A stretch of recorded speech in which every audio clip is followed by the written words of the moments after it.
Singapore. So, alam din namin na si Alice ginamit ang Philippine passport niya sa Batam, Indonesia, kung saan kayo nahuli ni Cassandra.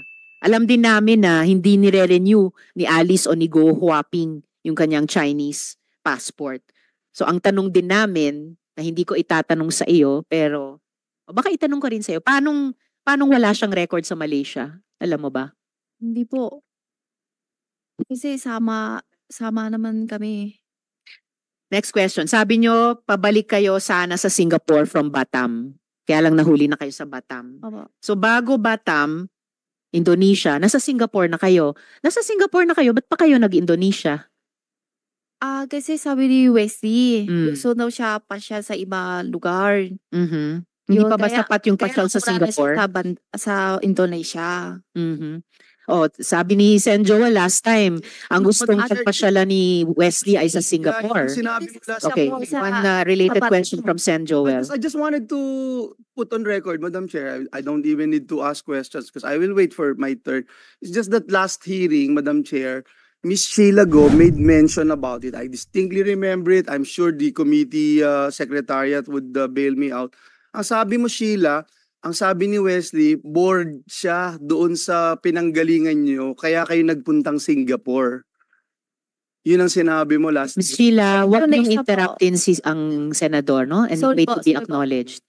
Pwede mong sabihin ngayon na maaari kang nagkamali. Pero ang narinig namin lahat, kaya ka pupunta ng Singapore dahil bored si Ay, Wesley. sorry po, baka mali lang ako ninig talaga kasi So ano yung sa totoo? Indonesia kasi ang naalam ko yung tanong So niyo po. Sheila, again, na-bored sa Singapore, pumunta ng Indonesia. Kahit medyo naguguluhan kami doon. Hindi kasi Sa nakailan Singapore ka na eh. so po, Tapos gusto mong pumunta sa Indonesia. kasi nakailan days na po kami sa Singapore. Okay, kaya na-bored. Oh, hindi.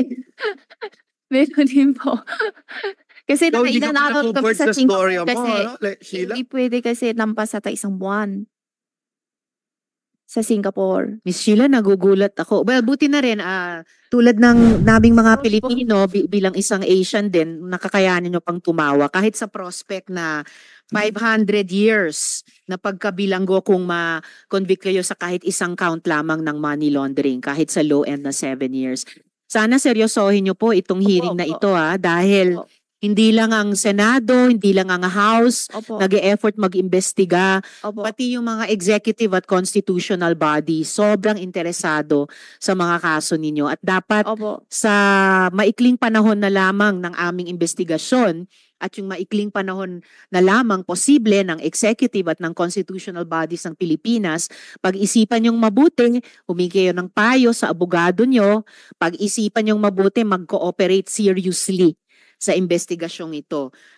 Kung gusto nyong medyo mabawasan yung pasakit, no, na maaring saluhin ninyo dahil sa consequences ng inyong mga iniimbestiga naming ginawa ninyo. Miss Sheila, nung tumakas kayo sa Pilipinas kasama ni na Alice, hindi nyo